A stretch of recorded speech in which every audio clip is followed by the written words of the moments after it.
சாப்பிடாம விரதம் இருக்கிறதுனால மட்டும் பூஜை பூர்த்தி அடைஞ்சிடாது. ஆச்சாரத்தோடையும் அனுஷ்டானத்தோடையும் கடைப்பிடிக்கிறது ரொம்ப முக்கியம். விரதம் இருக்கும்போது கோவமோ ஆத்திரமோ படவே கூடாது. எங்க 2 பேர் மேல நீங்க ஏன் கோவப்படுறீங்க? ஒரு விஷயத்தை நீங்க நல்லா புரிஞ்சுக்கோங்க. சூரிய ஒளியை எப்படி மறைக்க முடியாதோ அதே மாதிரிதான் உண்மையும் என்னைக்கும் மறைக்க முடியாது. இவர் ஒரு மகா பண்டிதர், நான் இவரோட மனைவி மகா பண்டிதினி.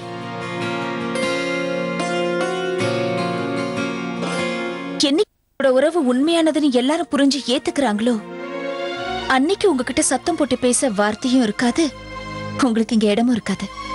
என்ன சொல்ல வர நீ? அப்புறம் வேற எந்த உண்மையை பத்தி பேசுற? உனக்கு நல்லாவே தெரியும் அபய் என்னோட புருஷன். ஒரே பொய்ய திரும்ப திரும்ப சத்தம் போட்டு சொல்றதுனால அது கண்டிப்பா உண்மையாயிடுது கன்னிகா. நீ சொல்றது 100க்கு 100 உண்மை ராதிகா.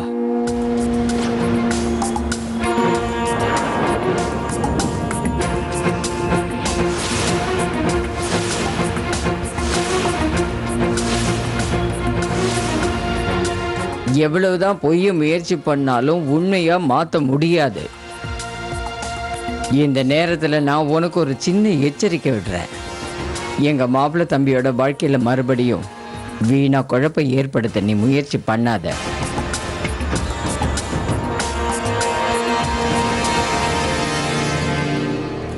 கன்னிகா, நீ எதுக்காக வீணா குழம்பிக்கிட்டு இருக்க? நம்ம மாப்பிள்ளை தம்பி மேல நம்பிக்கை வை. அவர் இந்த கலியுகத்துல பிறந்த ராமர். அவரை யாரு என்னதான் மயக்க முயற்சி பண்ணினாலும் நீதான் அவர் பொண்டாட்டின்னு அவருக்கு நல்லாவே தெரியும்.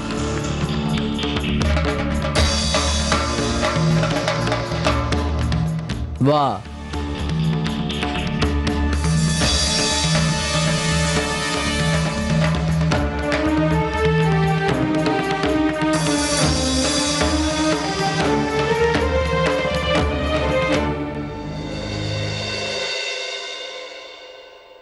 வா, அற்புதமா இருக்கு. அனுமான், அம்மா எங்க போனாங்க? ஒரு நிமிஷம் வாங்க.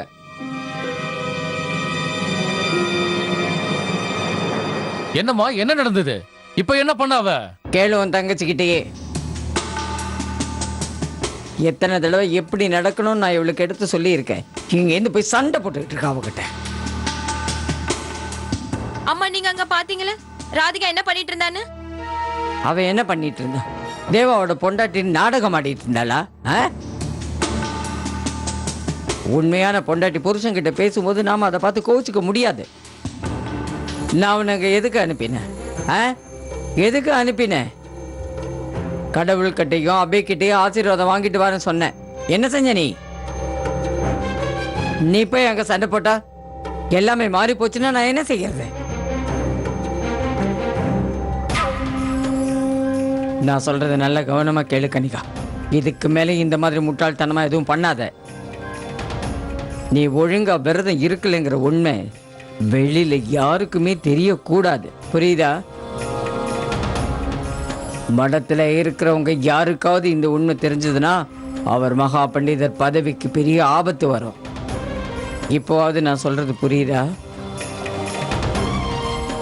போய்ப்ப.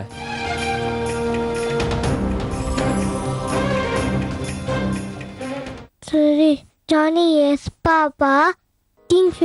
நாம மடத்துக்கு கிளம்புற நேரம் வந்துடுச்சு. சரி, சின்ன மருமக எங்க?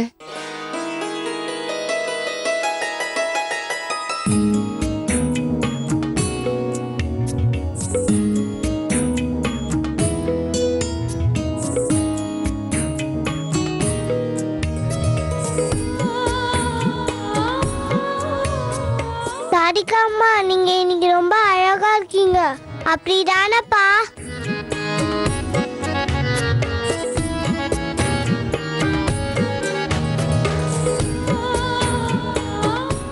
தீபு, வாப்பா. நம்ம 2 பேரும் போய் கார்ல உட்காரலாம். பாட்டிமா, நான் பூஜைக்கான வஸ்திரத்தை தயார் பண்ணிட்டேன், சரியா இருக்கான்னு பாத்துக்கோங்க.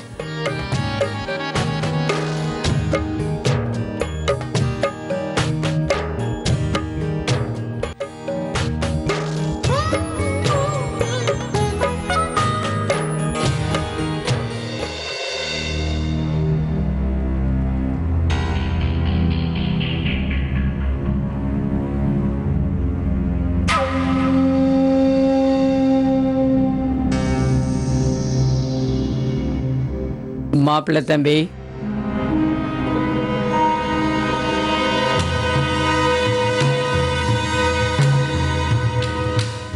நீங்க மடத்துக்கு தயாராகி போகும்போது கனிகாவும் உங்க கூட வரப்போறா. பாவம், முதல் தடவையா விரதம் வைக்கிறாள், அதுவும் அன்ன ஆகாரம் இல்லாம. நீங்க பூஜை பண்ணும்போது தேவையானது எதுவும் எடுத்து கொடுப்பால.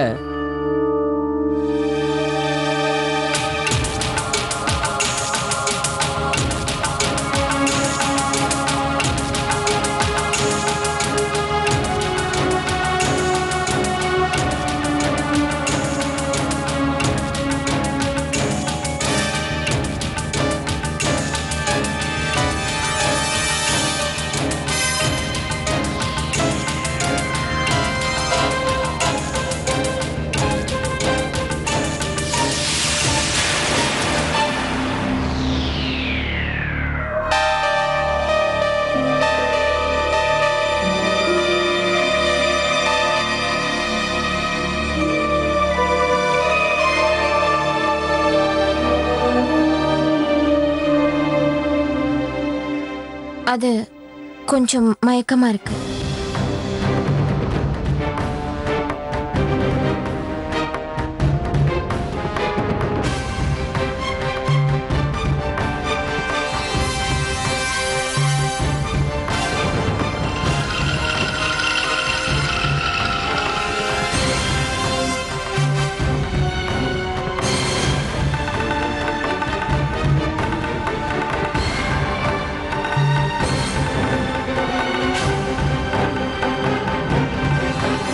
வா தேவா, மடத்துக்கு கிளம்ப நேரமாச்சு, அப்புறம் பூஜைக்கு போக நேரம் ஆயிடும்.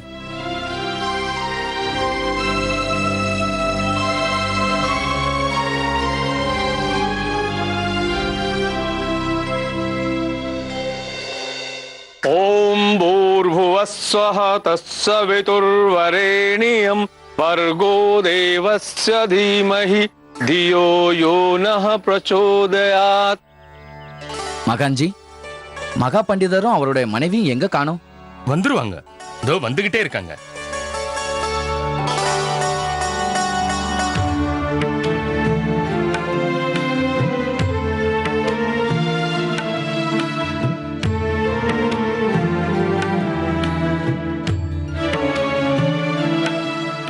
ராதே ராதே மகான்ஜி.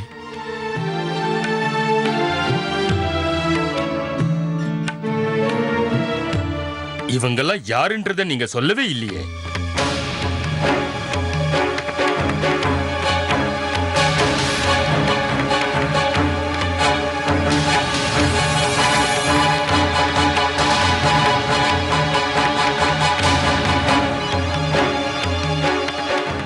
இவங்கெல்லாம் யாருன்றத நீங்க சொல்லவே இல்லையே.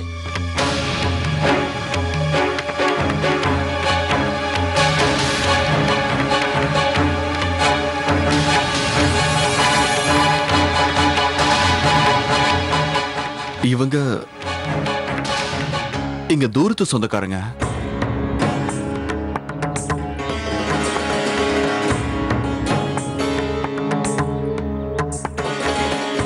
நாம எல்லாரும் சேர்ந்து போய் இப்ப பூஜைக்கான ஏற்பாடுகளை ஆரம்பிக்கலாமா? பூஜை ஆரம்பிக்கிறதுக்கு முன்னாடி மகா பண்டிதரும் மகா பண்டிதனையும் அவங்க கையால ஏழைகளுக்கு தானம் கொடுக்கணும். அதுல இருந்து இப்ப ஆரம்பிப்போம்.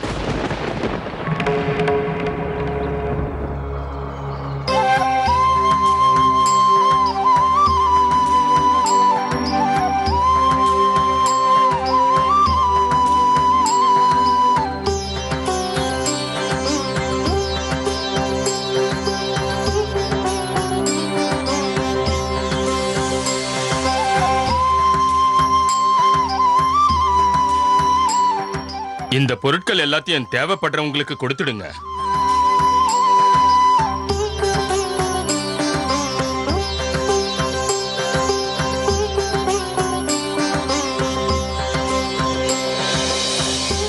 நாம இப்ப பூஜையை ஆரம்பிக்கிறதுக்கு போகலாம். स्वस्ति न इन्द्रो वृद्धश्रवाः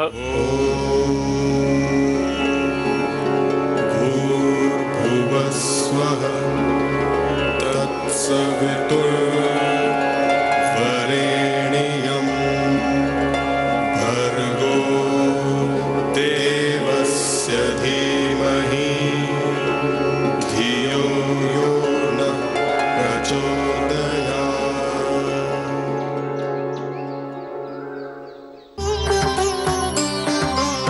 ரொம்ப நன்றி கண்ணா. உங்க தயவால 5 வருஷத்துக்கு அப்புறம் நான் மறுபடியும் இந்த பூஜையை பண்றேன். कृष्णाय गोविन्दाय गोपीजनवल्लभाय कृष्णाय गोविन्दाय गोपीजन. இந்த பூஜையோட விதி என்னன்னா, கணவனும் மனைவியும் சேர்ந்து கொஞ்சம் மண்ணை எடுத்து கண்ணனோட சிலையை செய்யணும். அதுக்கப்புறம் அந்த சிலையை வச்சு பூஜை பண்ணணும்.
கடவுளே, இந்த தேவவோட ஞாபகத்தை திரும்ப கொண்டு வந்துருங்க. அப்படி அது மட்டும் நடந்ததுன்னா நான் உங்களுக்கு தங்கத்திலேயே கொடை செஞ்சு கொடுக்குறேன். எப்படி நடக்குதோ அதே மாதிரி நடந்துகிட்டே இருக்கட்டும் கடவுளே. நீங்க 2 பேரும் சேர்ந்து சிலைய ரொம்ப நல்லா வடிவமைச்சிருக்கீங்க. இப்ப நம்ம பூஜையை ஆரம்பிக்கலாம். இன்னைக்கு முதல் நாளா பகவானுக்கு பால், தயிர், தேனால அபிஷேகம் பண்ணுவாங்க. அதுக்கப்புறம் பூக்களாலையும் கங்கா தீர்த்தத்தாலையும் அபிஷேகம் பண்ணுவாங்க.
இப்ப நாம யாகத்தை முறையா ஆரம்பிக்கலாம்.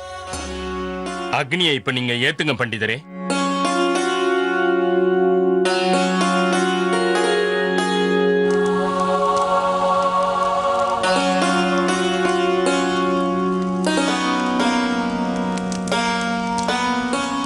ராதிகா, நீங்க அந்த குங்குமச்சிமிழி எடுத்து தேவா கிட்ட கொடுங்க. அவர் அந்த குங்குமத்தை எடுத்து உங்க நெத்தில இட்டு அவரு அதுக்கான முறைய முதல்ல முடிக்கட்டும்.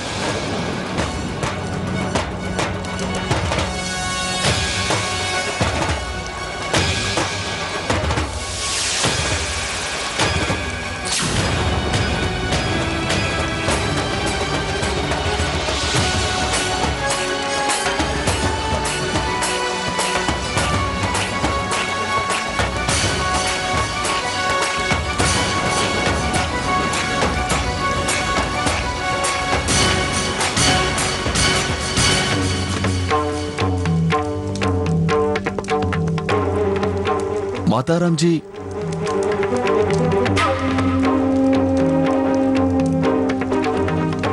माताराम जी, நான் உங்ககிட்ட கொஞ்சம் தனியா பேசணும்.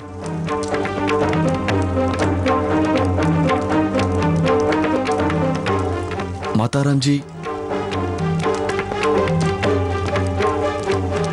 எனக்கு இங்க இப்ப நடந்துட்டு இருக்கிற எல்லாமே சரின்னு தோணல. தேவா, குங்குமம் வச்சு விடுப்பா, அதுதானே முறை. இப்ப மாப்பிள்ளை தம்பி என்ன சொல்றாரோ அதுதான் முறை. வேற யாரோ ஒரு பொண்ணு நெத்தியில மாப்பிள்ளை குங்குமம் வைக்கிறது நல்லது இல்லை. அது தப்பாகும்ல. அவருக்கு எல்லாமே தெரியும், எதை செய்யலாம் எதை செய்யக்கூடாதுன்னு. வரம்பு மீற மாட்டாரு. என் வார்த்தை எப்பவுமே அவருக்கு வேத வாக்கு.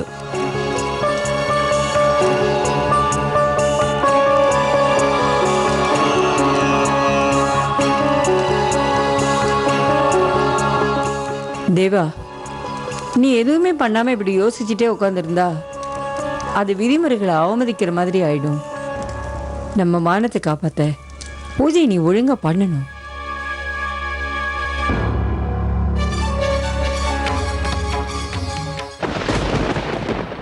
நான்